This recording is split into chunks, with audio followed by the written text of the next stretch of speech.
आज आपण या व्हिडिओमध्ये बँकिंगशी संबंधित काही महत्त्वाच्या टर्म्स म्हणजे संज्ञा पाहणार आहोत. यामध्ये आपण कॅश रिझर्व्ह रेशिओ म्हणजे CRR, स्टॅट्युटरी लिक्विडिटी रेशिओ म्हणजे SLR, bank rate, repo rate, reverse repo rate, call money, non performing assets, schedule bank, capital market, money market, cheque, skimming, green banking, masala bond, bills of exchange, demat account, त्याचप्रमाणे NEFT, UPI, RTGS, IMPS आणि KYC या सर्व संज्ञा पाहणार आहोत. त्यासाठी हा सर्व व्हिडिओ तुम्ही पाहणे आवश्यक आहे. यामध्ये पहिली संज्ञा आहे repo rate. When RBI provides a loan to the bank for short term between 1 to 90 days, RBI takes some interest from the bank, which is termed as repo rate. Repo rate is used by monetary authorities to control inflation. Current repo rate is 4%. Repo rate म्हणजेच repo दर. बँका जेव्हा भारतीय reserve बँकेकडून अल्प मुदतीचं कर्ज घेतात त्यावेळी रिझर्व्ह बँक जो व्याज दर इतर बँकांना आकारते त्याला काय म्हणतात तर रेपो रेट असे म्हणतात. त्यामध्ये रेपो रेट एक असा दर असतो ज्यावर बँकांना RBI कडून कर्ज दिला जातो. बँका याच पैशातून काय करतात ग्राहकांना कर्ज पुरवठा करत असतात. त्यामुळे रेपो रेट कमी झाल्यास बँकांना मिळणारे कर्ज स्वस्त होतात. परिणामी सामान्य ग्राहकांना देखील काय होतात दिलासा मिळतो. बँका रेपो रेटमध्ये बदल झाल्यास त्यानुसार आपल्या ग्राहकांना सुद्धा कर्ज स्वस्त करून देतात. अर्थातच गृहकर्ज आणि वाहन कर्जासह इतर कर्जावरील EMI स्वस्त किंवा महाग होऊ शकतात. त्यानंतर पुढील संज्ञा आहे reverse repo rate. When bank deposit its excess money in RBI, then RBI provide some interest to that bank.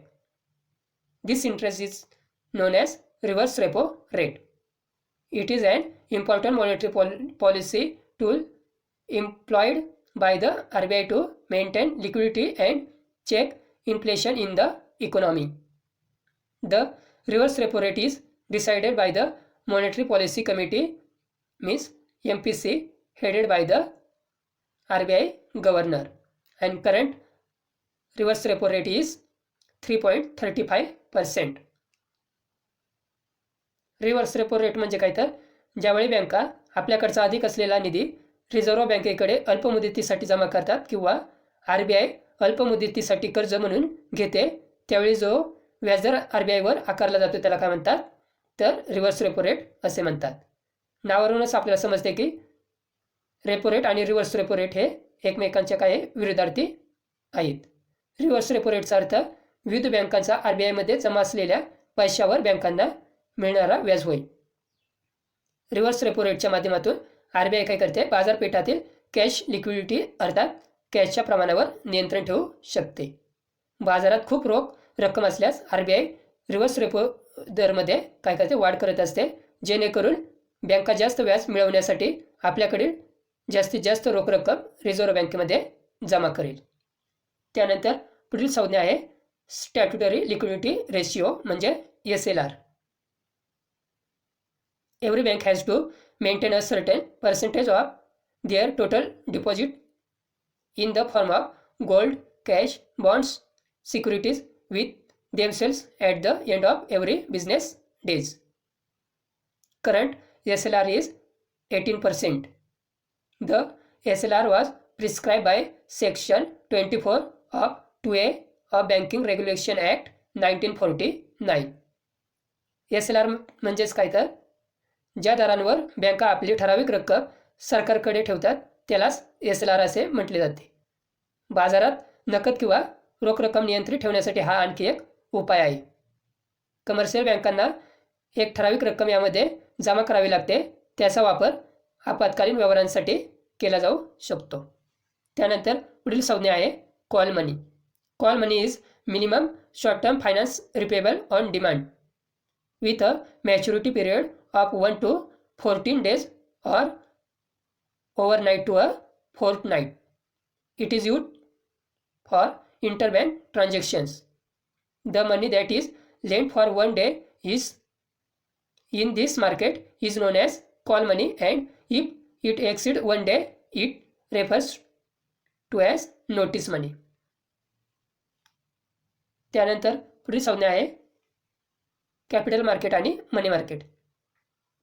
A capital market is an organise market which provide long term finance for business. म्हणजेच काय तर वित्तीय बाजारपेठेतील ज्या बाजारात मध्यम आणि दीर्घ मुदतीसाठी कर्ज दिले किंवा घेतले जाते त्या बाजाराला काय म्हणतात, भांडवल बाजार म्हणजेच कॅपिटल मार्केट असे म्हटले जाते. त्यानंतर money market. Whereas money market provide short term finance for business. Money market म्हणजेच या मार्केटमध्ये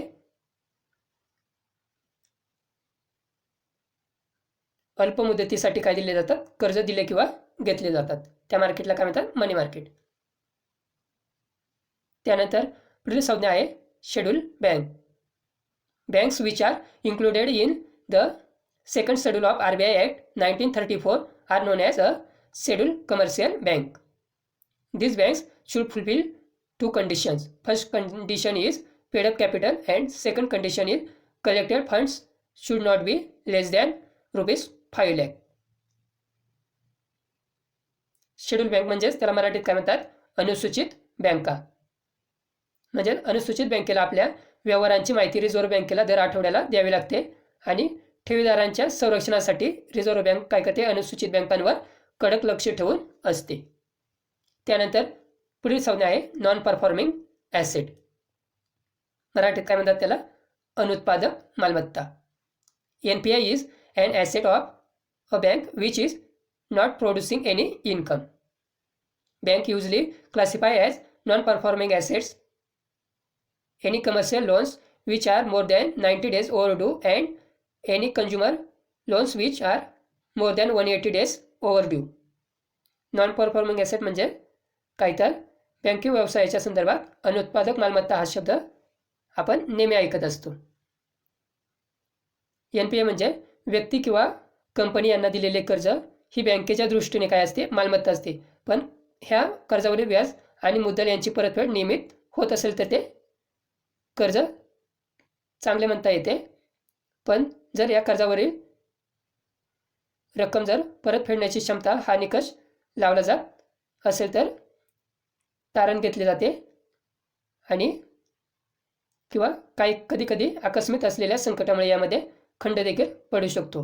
कर्ज न फेडण्याची कारणे कधी संयुक्तिक असतात तर कधी मुद्दाम थकवण्याच्या उद्देशाने देखील काही वेळेस जाणीवपूर्वक फसवणूक करण्यासाठी कर्ज घेतली जातात. जेव्हा कर्जावरील व्याज मुद्दल किंवा दोन्ही बँकेस कर्जदाराकडून मिळवायचे थांबते तेव्हा ते कर्ज थकीत कर्ज बनते आणि त्यात असलेली मालमत्ता ही अनुत्पादक मालमत्ता म्हणजे NPA बनते. त्यानंतर पुढील संज्ञा आहे money inflation. Money inflation is a state in which the value of money is falling and the prices are rising over a period of time. त्यानंतर पुढील संज्ञा आहे green banking. Green banking means promoting environmentally friendly practices and reducing your carbon footprint from your banking activities. Green banking aims at improving the operations and technology along with making the client's habits environment friendly in the banking business. It is like normal banking along with the consideration for social as well as environmental factors for protecting the environment. त्यानंतर पुढील संज्ञा आहे skimming. Skimming is a method used by fraudsters to capture customers' personal or account information of credit card. Skimming is an act of stealing information through the magnetic strip on the cards that are used in the ATMs. पुढील संज्ञा आहे check. चेकला काय म्हणतात, धनादेश. A check is an unconditional order addressed to a banker signed by the person who has deposited money with a banker requesting him to pay on demand a certain sum of money only to the order of the certain person or to the bearer of the instrument. धनादेश म्हणजेच काय तर हा एक काय असतो, एका व्यक्तीने किंवा संस्थेने दुसऱ्या व्यक्तीला किंवा संस्थेला रक्कम अदा करण्यासाठी बँक किंवा इतर वित्त संस्थेला दिलेला लेखी आदेश असतो.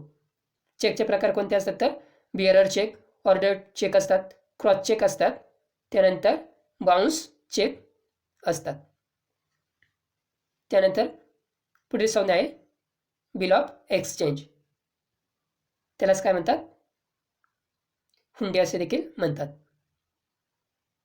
अ bill of exchange is a non interest bearing return order which is used primarily in foreign trade, which binds one party to pay a fixed amount of money to another party at a decided future date. A bill of exchange is signed by the creditor and accepted by a debtor. Bill of exchange म्हणजे काय? व्यवसायामध्ये कधी कधी काय होतात, सर्वच व्यवहार हे काय कॅशमध्ये होत नसतात, त्यामुळे बऱ्याच वेळा ते उधारीवर होत असतात. त्यामुळे वस्तू उधारीवर घेताना किंवा विकताना एक व्यापारी दुसऱ्या व्यापाऱ्याला एक लिगल डॉक्युमेंटवर एक प्रकारचे वचन म्हणजे प्रॉमिस लिहून देतो की आजपासून आणि या दिवशी मी आपल्याला एवढी रक्कम मालापोटी देईल, अशा प्रकारच्या प्रॉमिसनरी नोट म्हणजेच बिल ऑफ एक्सचेंज असेच म्हणतात. त्यालाच मराठीमध्ये काय म्हणतात? हुंडी असे देखील म्हणतात. जर हुंडी देणाऱ्याने व्यापाऱ्याने ठरवलेल्या दिवशी पेमेंट केले नाही तर हुंडी घेणारा व्यापारी हा प्रॉमिस करणाऱ्या व्यापाऱ्यावर न्यायालयीन कारवाई देखील करू शकतो. त्यानंतर पुढील संज्ञा आहे cash reserve ratio.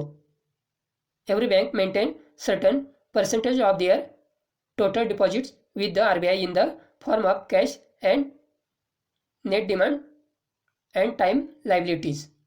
Current CRR is 4%. Every bank has to pay the amount to RBI on every 15 days. CRR म्हणजे cash reserve ratio.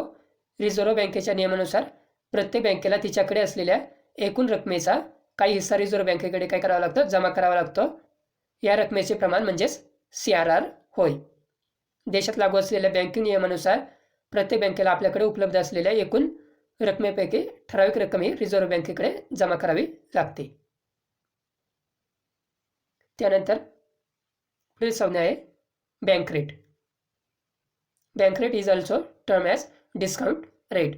The rate through which RBI charge certain percentage for providing money to other banks without any securities for a long period of time for 90 days and current bank rate is 4.25%. Reserve bank काय करते? व्यापारी बँकांना ज्या दराने कर्ज देते तो दर म्हणजेच बँक दर होय. त्यानुसार मग इतर बँका ठेवींवरील व कर्जावरील व्याज दर निश्चित करत असतात. त्यानंतर पुढील संज्ञा आहे masala bonds. The bonds listed on the London stock exchange LSE is term as masala bond. These bonds are offered and settled in US dollar to hike Indian rupees in international market. These bonds help to raise Indian rupees from international investors for infrastructure development in India. International Financial Corporation म्हणजे IFC convert bonds from dollars into rupees and uses the rupees to finance private sector investment in India. म्हणजेच काय? भारतीय रुपया या भारतीय चलनामध्ये परदेशात विकले जाणारे कर्जरोखे मसाला कर्जरोखे म्हणून ओळखले जातात. मसाला कर्जरोखे म्हणजे भारतीय कंपन्या परदेशी चलनाच्या स्वरूपात परदेशी बाजारपेठेमधून कर्जरोखे वाटप न करता ते भारतीय चलनाच्या मूल्यानुसार सादर करू शकतात आणि त्यामधून आवश्यक तेवढा पण मर्यादित पैसा उभारू शकतात. त्यालाच काय म्हणतात? मसाला बॉन्ड्स असे म्हणतात. त्यानंतर पुढील संज्ञा आहे core banking solutions. Core banking solution म्हणजे CBS is the networking of branches which enables customers to operate their accounts and avail banking services from any branch of the banks on CBS network, regardless of where he maintains his account. The customer is no more the customer of a branch. म्हणजेच काय? एखाद्या व्यक्तीने जर ज्या ठिकाणी आपले account open केलेलं आहे त्याच फक्त शाखेमध्ये तो आपले व्यवहार करू शकत नाही, तर त्या बँकेच्या इतर शाखेमध्ये आपले व्यवहार करू शकतो. त्यानंतर पुढील संज्ञा आहे युनिफाईड पेमेंट इंटरफेस म्हणजे UPI. Unified payments interface UPI is an instant real time payments system develop by NPCI म्हणजे national payments corporation of India, facilitating interbank peer to peer and person to merchant transactions. The interface is regulated by the RBI, Reserve Bank of India, and works by instantly transferring funds between two banks account on a mobile platform. त्यानंतर पुढील संज्ञा आहे banking ऑम्बड्समॅन. Banking Ombudsman is a senior official appointed by RBI. He handles and redresses customer complaints against deficiency in certain banking services. The Banking Ombudsman scheme was introduced under Section 35A of the Banking Regulation Act 1949 by RBI with effects from 1995. त्यानंतर पुढील संज्ञा आहे the balance of trade. The difference between the country export and the value of its import are known as the balance of trade. म्हणजेच देशाचे आयात आणि निर्यात यांमधील फरक म्हणजेच balance of trade.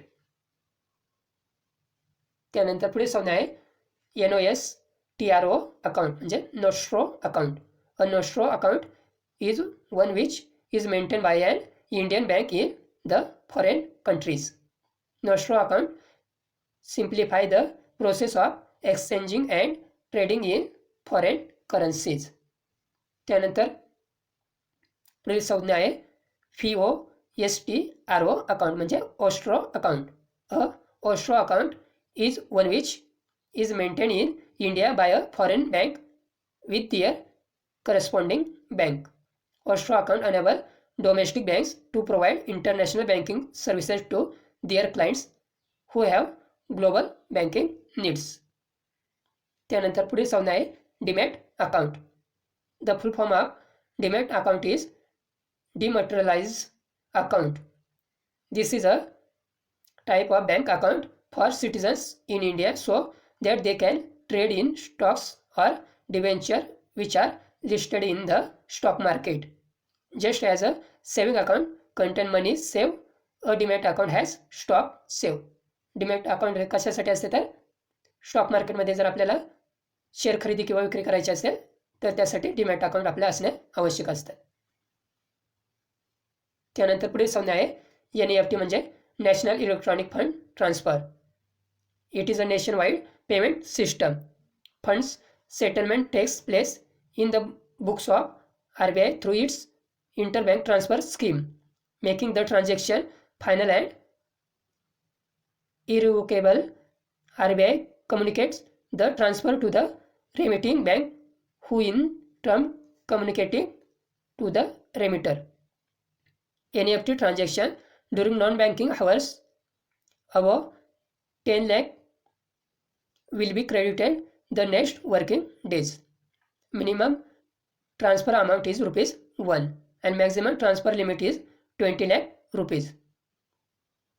You can do NEFT transfer through the bank branch or you can do online NEFT through internet banking. NEFT transfer fee is free. NEFT service available only if the receiving bank branch is a NEFT is enabled. म्हणजेच NEFT ही किती रुपयापर्यंत आपण amount transfer करू शकतो तर 20 लाख रुपयापर्यंत, 1 रुपयापासून 20 लाख रुपयापर्यंत, आणि त्यासाठी कोणतेही चार्ज आकारले जात नाही. त्यासाठी फक्त आपल्या बँकेने NEFT हे चालू केलेले असावे आहे.